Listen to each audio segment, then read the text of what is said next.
बरं शेती सारखं डबल एका दाण्याचे 100 दाणे होतेच शेतीत, असं कोण म्हणतो परवडत नाही. शेती नंबर 1 आहे पहिल्या. शेती आणि काय अमर, शेती अमर आहे ना. तुमचं काय अमर सांगा. बरोबर. तुमचं एकाचे 2 तर कुठे बी होतेच. बरं शेतकरी नाही जगला, शेतकरी सगळं शेतकरीच पुरवितोय ना. कुणाला पण शेतकरीच पुरवितोय. शेतकऱ्याचं नाही पिकलं तर पुढे चलतच नाही गाडा, धकतच नाही गाडा. शेतकऱ्याने नमस्कार, मी श्रीमंत सोनवणे, जाबा पिंपरीतला. मी बाळासाहेब जाधवकडे यांच्याकडे ड्रायव्हर म्हणून कामाला आहे. मी ड्रायव्हर म्हणून, पण मी सगळी त्यांची शेती पाहतो. जनावराचं शेतातलं काम हे सगळं मीच पाहतो. म्हणजे काम करून घेणं, बघणं. ड्रायव्हर भेटलं तरी माझ्या घरी जमीन आहे. मग ही आमच्या मालकाला जनावराचा फार नाद आहे. एकदम नोकरदार आहेत, पण नाद लय मोठा आहे म्हशीचा. सगळ्यात जास्त नाद आहे म्हशीचा. मग त्यांच्याकडे पहिल्या 3 वगारी होत्या छोट्या छोट्याले. 3 आणले तर 3 मोठ्या मोठ्या आपलं पेंड हे चारून मोठ्या झाल्या. मग त्या गाभण राहिल्या. मग त्यातून ते दूध द्यायला लागले. एक साधारण 8-9 लिटर म्हैस दूध देते. त्याच्यातून आता आम्हाला मालकाला 50 रुपये 60 रुपये भाव दुधाचा भेटतो. त्यात खोराक आहे, चारा आहे, बुसकाट द्यावं लागतंय. काय पण नाही त्याला. 2 आहे गडी सांभाळण्याची, गडी सांभाळावं लागते 2. सोड बांध त्यांची 2 टायमाला धुणं करावं लागतंय. पाणी, चारा आणायचं रानातून. आमचे मालक काय बघत, पण मीच बघतोय सगळं. आणणं नेणं, जनावरला खाया टाकणं. ह्या 3 म्हशीच्या ह्या म्हशीने आम्हाला 3 म्हशी दिल्या. हिचे वगैरे 3 झाले आमच्याकडे सध्या.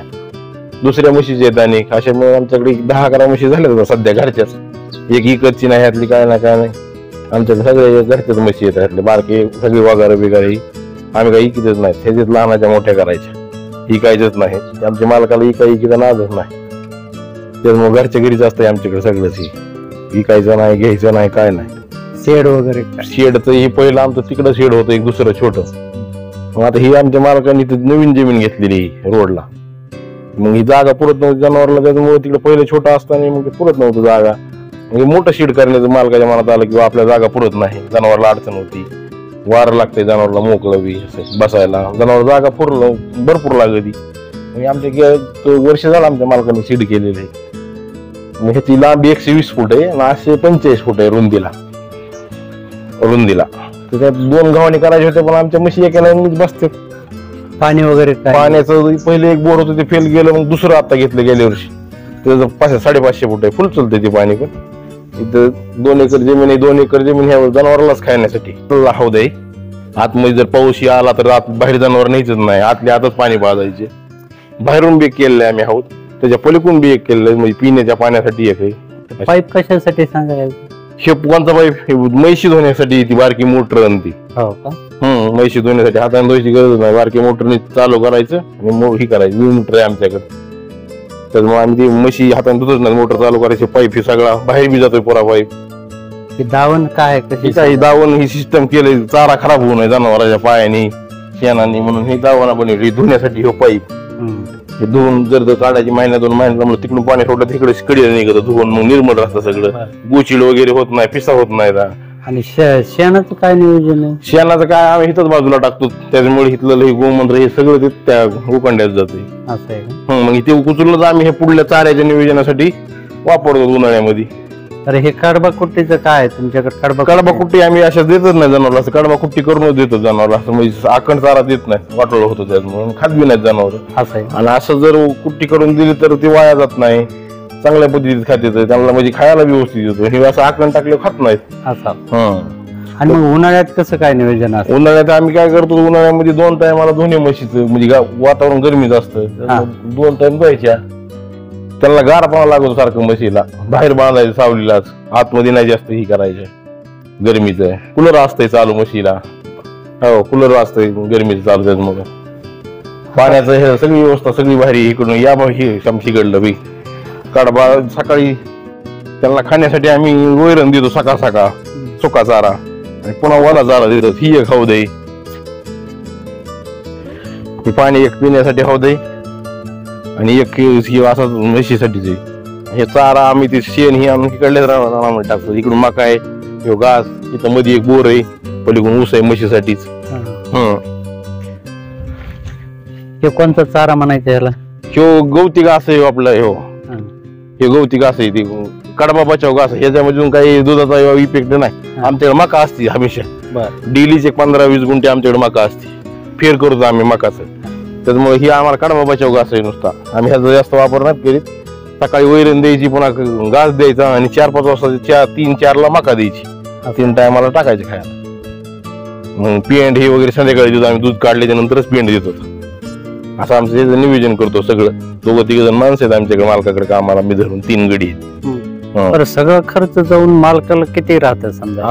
खर्चाचा आमच्या मालकापाशी हिसाबच नाही. किती येतात आणि किती जातात. एक नाद आहे, छंद आहे मालकाला. त्याच्यामुळे पैशाचं आमच्या मालकाला काही नाही. फक्त नाद आहे मालकाला. किंवा काही आमच्या पहिल्यापासून त्यांच्याकडे जनावर ढोर होती त्यांच्या लहानपणापासून. त्याला ते नाद लागले आमच्या मालकाला. मग ते आमच्या मालकाला किती आले तर पैसे किती गेले तर दुधाचं आपलं परवडत आहे का, ह्याच्यापाशी नाही आमच्या मालकाचं काहीच. फक्त नाद आहे करीत राहा.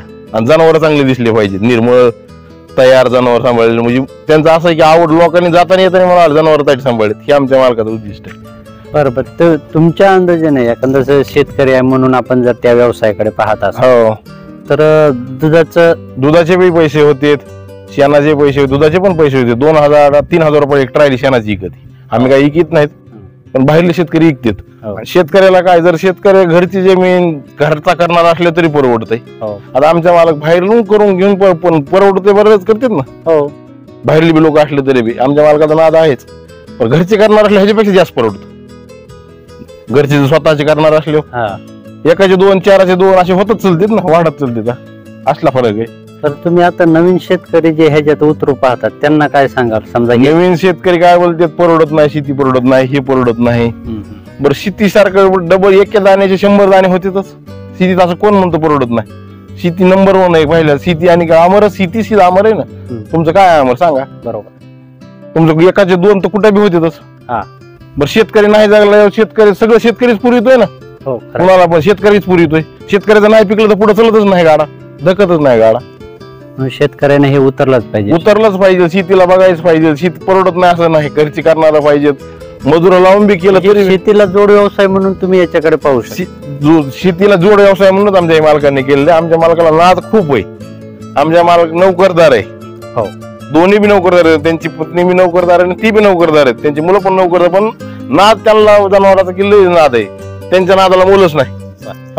नादाला मोल नाही. ती परवडेल न परवडत त्याचा भाग नाही काही. पक्षी त्यांना नाद जास्त आहे. शेवटी काय सांगाल तुमच्या या एकूण प्रवासाबद्दल? नंबर 1 करणाऱ्याला, ज्याला काहीच करायचं नाही त्याला मग कुठंच काही नाही. ज्याला करायचंय त्याला कशात बी काही.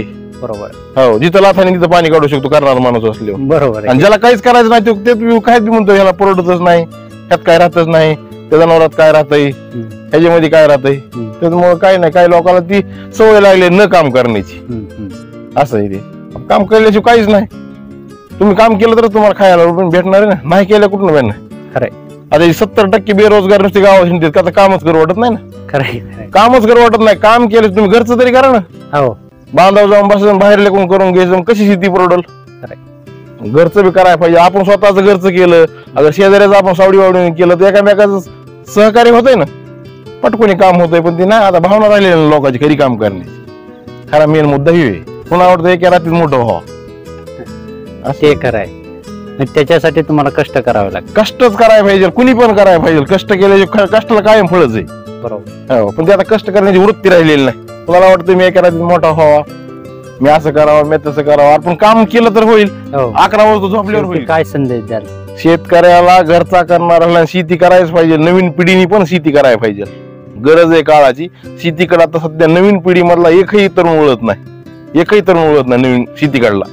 काही बी नवीन व्यवसाय करावा, शेतीला जोडधंदा म्हणून टपरी टाकावा, शेतीसाठी 2 आणि जनावरे पाळावात. मग ते शेतीकडे नवीन तरुण पिढी नाही होत. नको वाटतंय, काम करायचं नको वाटत. शेती महत्वाची. शेती करायच पाहिजे. शेती जोपायला पाहिजे, जपाय पाहिजे. शेती म्हणूनच आपण आहेत ना. आता शेती नसल्यावर काय आपल्याकडे आज पण आहेत ना. खरंय. ते नाहीच लोक गावामध्ये कुठं पुटऱ्याच्या मागे हिंड, त्याच्या मागे हिंड. आपल्या हिमतीवर काम करणे, कामाला फळच भेटते ना. बरोबर. तुम्ही मोटरसायकल घेऊन शेतात लोकांच्या रोजाने जा. मी स्वतः आता माझ्या मालकाच्या इथं मी मोटरसायकलवर कामाला येतो. मी माझ्या मालकाच्या इथं मी 7 वर्ष झाले मालकाकडे कामाला आहे. काही तसला विचार नाही, पूस नाही. घरच्या सारखंच करायचं, घरच्या सारखंच राहायचं. मालक बी तसाच आहे आमचा. मालकाचं बी काय असं का बोलणं नाही, 7 वर्षात येणं नाही, जाणं नाही. आमच्या मार्गात 300-350 कट्टा सोयाबीन होतं, हो. हरभरा होतं 200-250 कट्टा, गहू होतो 1 50-50 कट्टे, ज्वारी असते 5-50 कट्टे.